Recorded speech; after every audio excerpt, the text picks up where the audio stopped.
ஒரு மனிதன் இறை நம்பிக்கை அற்றவனாக இருக்கலாம், கடவுள் இல்லை என்று பேசிக்கொண்டே இருக்கலாம், இறை நம்பிக்கையற்ற வாழ்க்கை வாழ்ந்து கொண்டிருக்கலாம். அதற்காக கடவுள் அவனை தண்டித்து விடுவதில்லை. ஆனால் திருவெளிப்பாடு 22ஆம் அதிகாரம் 12 வார்த்தையில் வாசிக்கின்றோம், அவரவர் செயலுக்கு ஏற்றபடி அவரவருக்கு நான் அளிக்க இருக்கக்கூடிய கைமாறு என்னிடம் உள்ளது என்று பார்க்கிறோம்.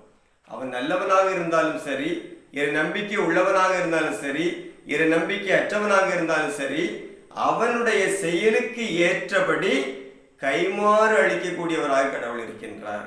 எனவேதான் நாம் பல நேரங்களில் இந்த உலக வாழ்க்கையில பார்க்கிறோம், அவர்கள் கடவுள் இல்லை என்று சொல்லிக் கொண்டிருப்பார். கடவுள் இல்லை, கடவுள் எங்கே இருக்கிறார் என்று கேட்பார்கள். கடவுள் இருந்தால் இப்படி இருக்குமா அப்படி இருக்குமா என்று பேசுவார்கள்.